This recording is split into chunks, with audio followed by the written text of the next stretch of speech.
This is a story from when I was in college. It must have been about 2 years ago, maybe three. Whenever I try to recall the exact date, the calendar in my head blurs, refusing to focus. But one thing remains clear. That evening, just as I poured hot water into a cup of ramen and picked up my chopsticks, I got a call from home. Grandma had collapsed. The hand that always reached out to me when I was little, the voice that always called my name. For a second, it all felt blank. I grabbed my bag and ran to the station without thinking. On the train, as the city lights slid past the window like streaks of color, my mind spun with every kind of thought. What if she doesn't recognize me? What if she lost consciousness? What if she doesn't make it? Each fear rose and fell like the sound of a train entering and leaving a tunnel. When I got off at my hometown station, the night air clung to my skin, damp and heavy. I rushed to the hospital, and thankfully her condition wasn't critical. The doctor said we should observe her for a few days, and my parents finally sighed in relief. Right there, I called my part-time job and school to say I'd take a week off. So I stayed home for a while. The house felt familiar, yet strangely unfamiliar. My old room was already being used by my younger brother, so I spread a blanket on the living room floor. During the day, my parents went to work, and in the evenings, we'd visit the hospital. When we came back, everyone was exhausted. The TV blared with noisy variety shows, but the air in the house was quiet. So quiet that when I leaned back on the sofa, I could hear the ticking of the old clock like it was inside my head. On the third day, I lay staring at the ceiling before opening my phone and messaging my friends. They all had their own schedules, but there's always someone with time to kill. 3 guys from my university, friends from high school, replied that we should meet the next day. Even though I'd seen those faces for years, the thought of meeting them again somehow lightened my chest. Honestly, there isn't much to do in our town. A karaoke place, a bowling alley, maybe a comic cafe 30 minutes away by car. That's it. Someone suggested drinking, but I waved my hands quickly. I couldn't afford it. A week of missed work meant next month's credit card bill and rent loomed like glowing numbers in my mind. In the end, we decided, half-jokingly, to just hang out at a family restaurant's drink bar until they kicked us out. 2 days before I planned to return to my apartment, Tuesday night, we met as promised. We traded meaningless jokes until Wataru, spinning his cup on the table, grumbled, "There's seriously nothing to do here." "This place never changes," I countered, saying Tokyo never leaves you time to be bored. Then Kazuma suddenly lifted his head. "Then how about we go there?" he said. We all looked at one another. No one needed to ask what he meant. Everyone our age knew that place. The old 3-story blank hospital standing alone in a remote village far from town. It had closed years ago, but strange rumors never stopped. They said there were dried corpses left in the basement, that the surgery room still had all its tools and machines, that the ghost of a nurse wandered the halls. It sounded like any countryside urban legend, yet that story always lingered like a cold breeze down my neck. I bit my lip. I didn't want to go, but when I felt someone's eyes glancing toward me, I couldn't shake my head either. If I showed fear, they'd never let me live it down. So we decided to go the next night. We even called our last friend, Haruto. He said he'd be late, but would meet us in front of the hospital, and just like that, the story started heading somewhere I never wanted it to go. The next night we took Wataru's car. The road narrowed as we drove. Streetlights grew sparse and far apart. Outside the window, only flat lines of fields stretched endlessly. It felt like the darkness itself had settled thick and low over the land. When the hospital came into view, I straightened my back without realizing it. Once, it might have been impressive, a concrete building now stripped of its paint, walls cracked and flaking. More than half the windows were broken, and where the glass should have been were only holes for the wind and dust to pass through. Rusty chains wrapped around the front doors, the padlock stuck at an awkward angle. Whenever the wind blew, somewhere metal clanged faintly. Even though it was the middle of the night, the surroundings were unnaturally quiet.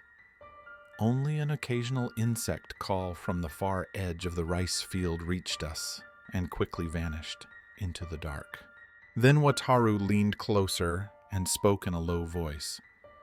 "A senior of mine came here once, smoked a cigarette out front, tossed the butt anywhere he wanted. After that, he went crazy, kept muttering, 'I have to go back to that village. I have to go back to that village.' And then they had to send him to the hospital." He paused. "Thing is, he wasn't even from that village." I cursed inwardly. "You tell this now?" My tongue clicked against the roof of my mouth. Even that sound felt too loud. But I didn't want to look scared, so I just nodded and gave a half-hearted laugh. Kazuma swung his flashlight. "Front door's locked." "Let's go through that broken window," Wataru asked me. "You think we should wait for Haruto?" I wanted to say yes, but the words never came out. Wataru said, "He'll be fine." We parked where he can see the car. He'll find us. So we circled around to the side of the building. One window had its bottom pane completely missing. Inside was pitch black. Kazuma went first through the opening. Wataru crouched and followed. I was last. I turned on my flashlight, bent low, and stepped inside, crossing a thin line of air that felt different. Something brittle cracked under my shoe. Broken glass. That single sound made my whole body tighten. The air inside was colder than outside, touching my legs like the breath of a refrigerator left open too long.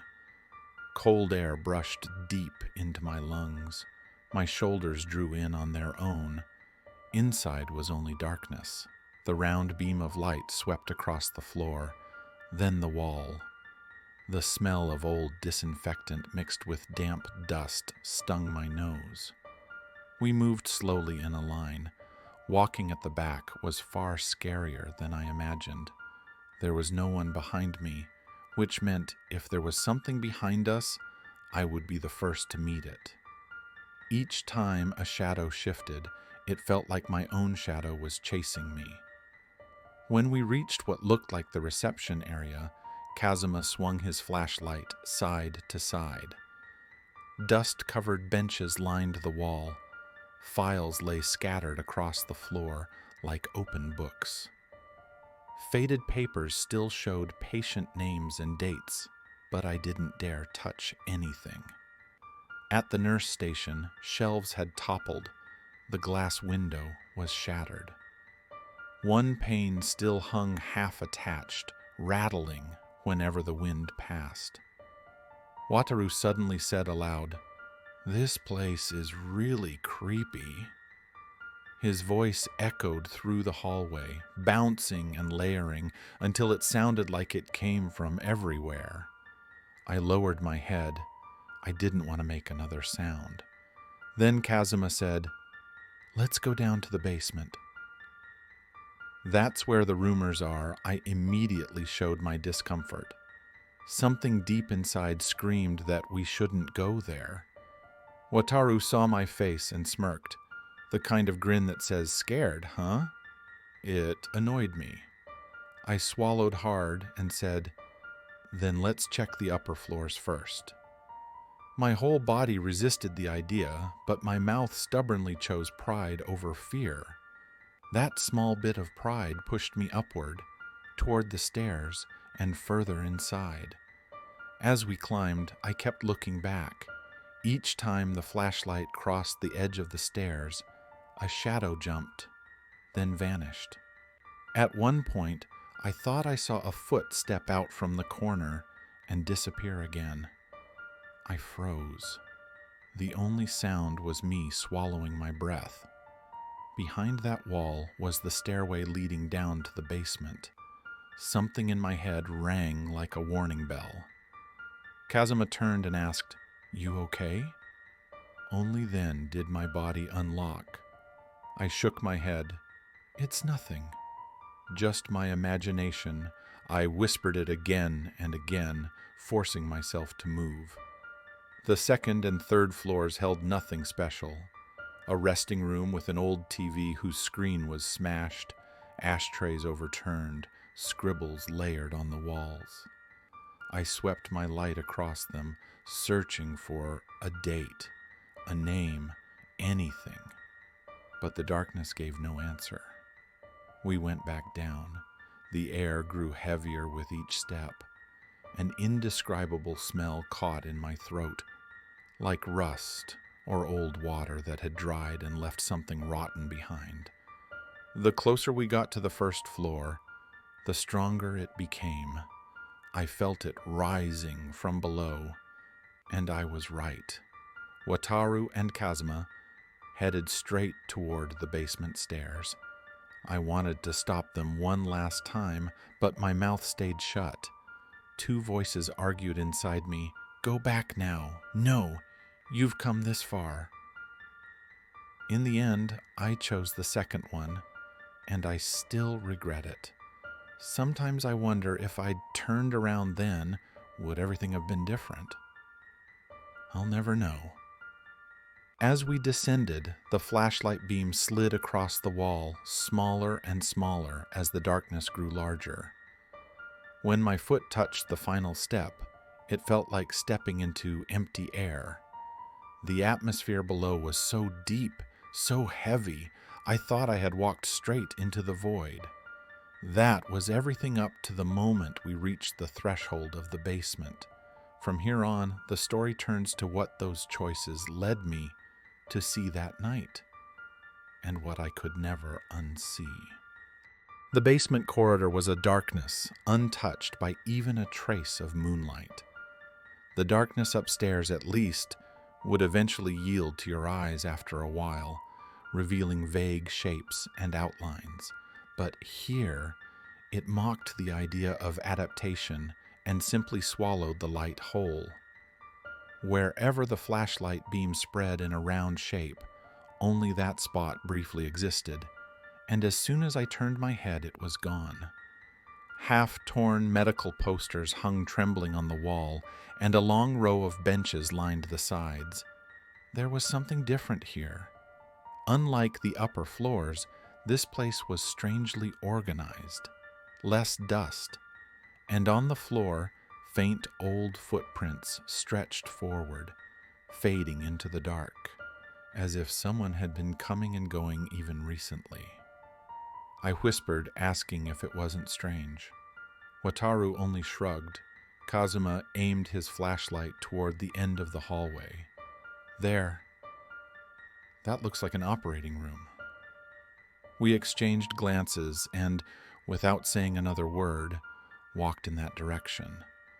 Our footsteps struck the floor sharply. The overlapping rhythm of the three of us formed an odd beat, and that beat tangled with the thick air of the basement, making me slightly dizzy. My ears felt numb. No one spoke, yet I could swear I heard faint voices, as if something was trying to echo our silence back at us. I shook my head, trying to clear it. It felt like a wad of cotton shifting inside my skull. When we stopped in front of the operating room, I raised my flashlight toward a small plate beside the door, the kind of indicator light you'd see in dramas. Of course, it was off. but the metal plate looked unnaturally clean, almost too clean for this place. Then it happened. Wataru suddenly burst out laughing. Instinctively, I turned my head. Kazuma was sprawled on the floor, and Wataru was bending over, clutching his stomach in laughter.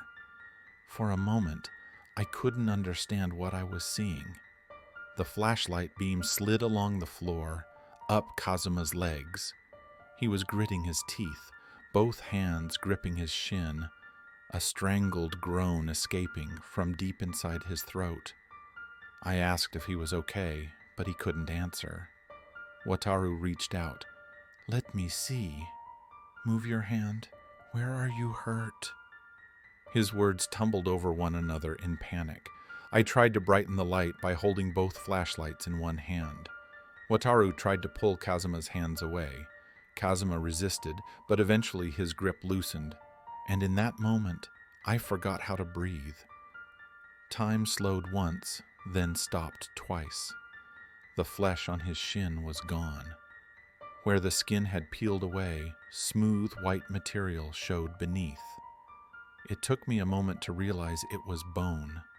Blood surged over it as if boiling. The smell of iron hit my nose so hard it made my stomach twist.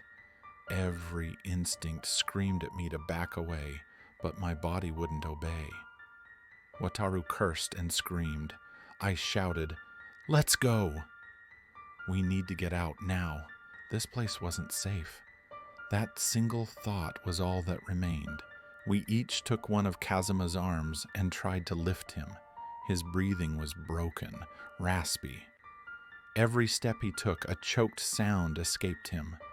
As we passed the operating room door, a faint metallic scrape came from behind us. I turned. The door was slightly open. I was sure it had been closed before.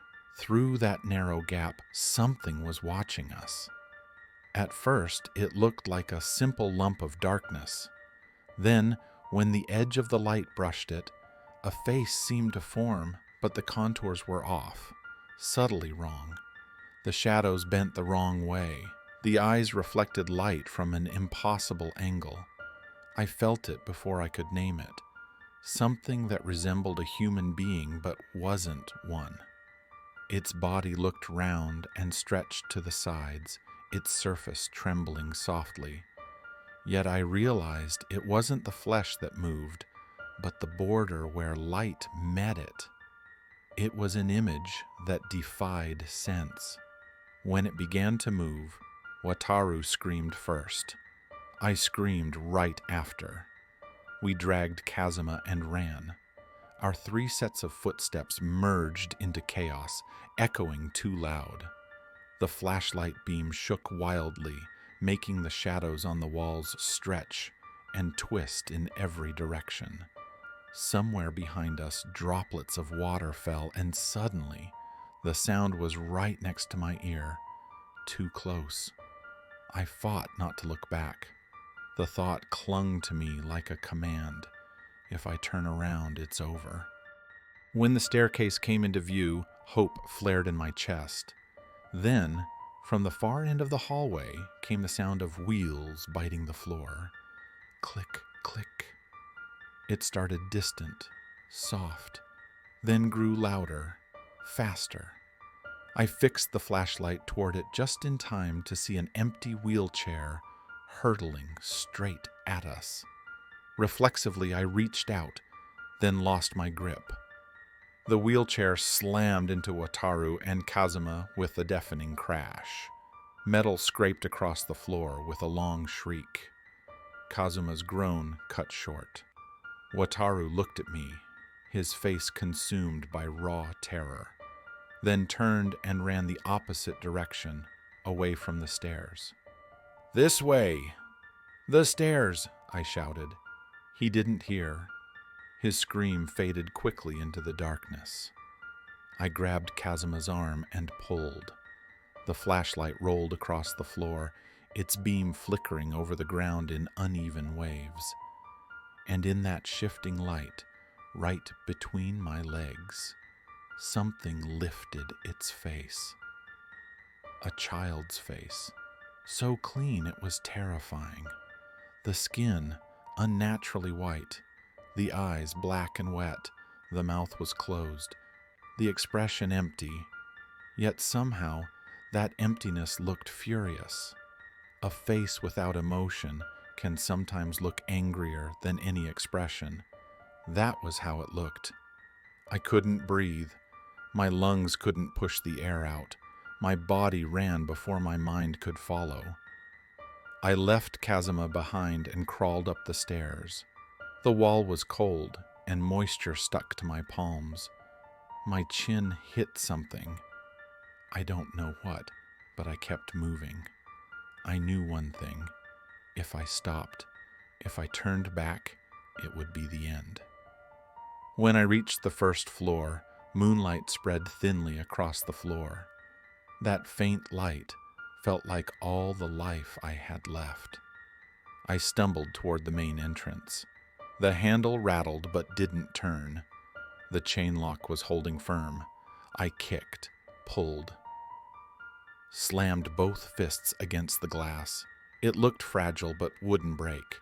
Words tumbled out of my mouth, meaningless, desperate pleas. Please, please. Then, from far away, came the uneven growl of an engine.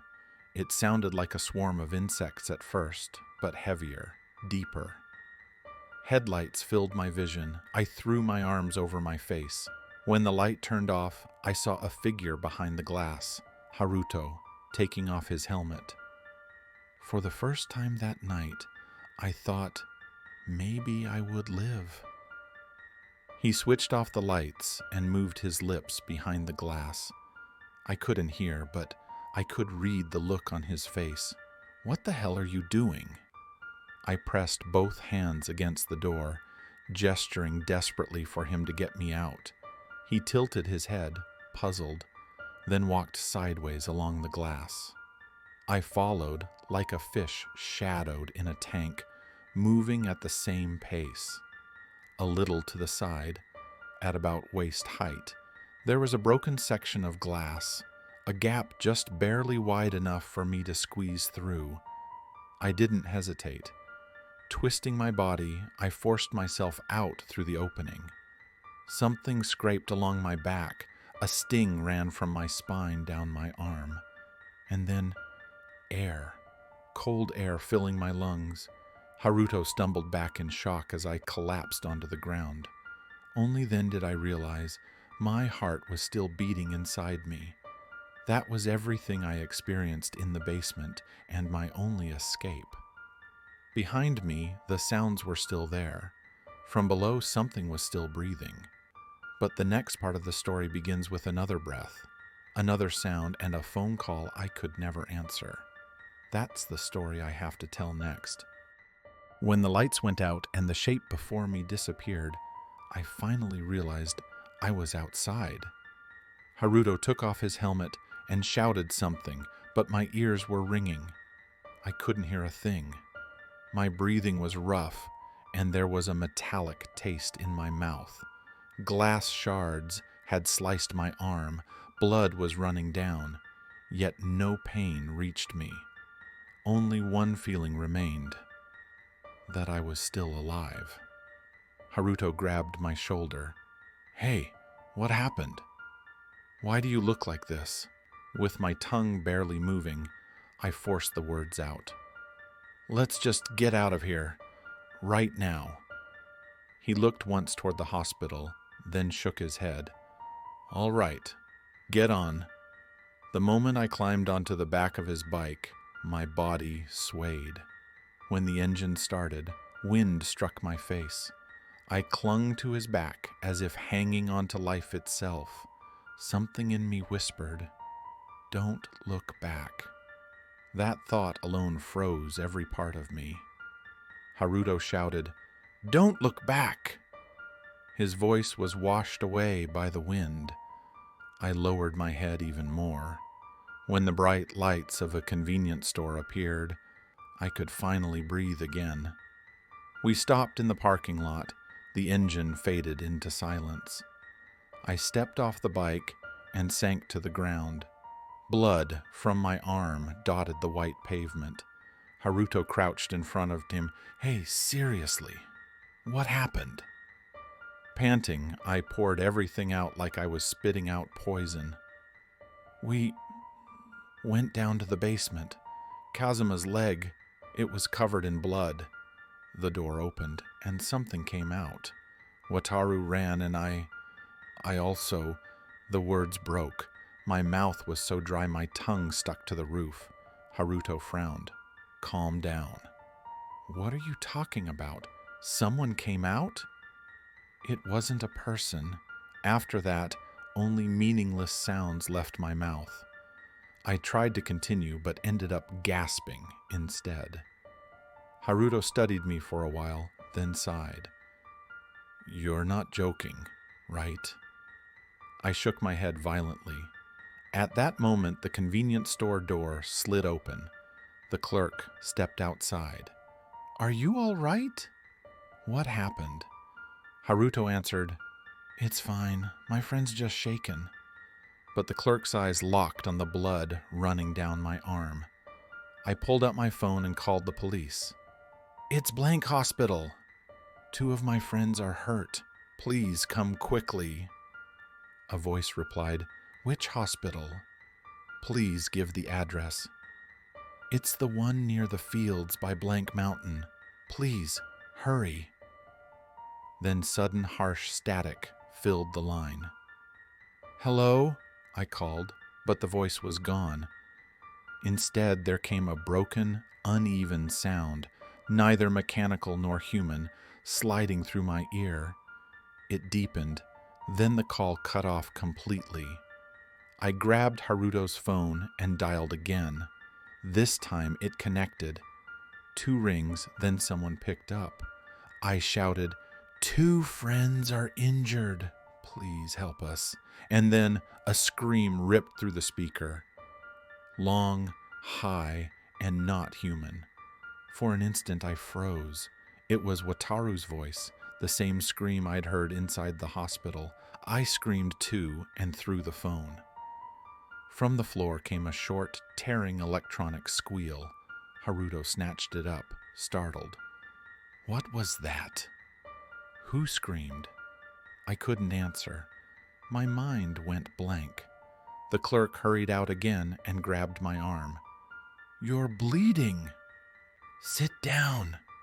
He wrapped my arm in a bandage. The white cloth turned red within seconds. Haruto sat beside me, muttering, "We need to go to a hospital right now." I shook my head sharply. "No, not the hospital." The word itself boiled in my mouth. It wasn't a place anymore. It was fear itself. Silence followed. The fluorescent light above flickered weakly. Then Haruto's phone rang again. Its melody filled the space. He looked at the screen. His face stiffened. "It's Kazuma." The moment I heard that name, my heart nearly stopped. He hesitated, then answered, "Hello, Kazuma, where are you?" A pause.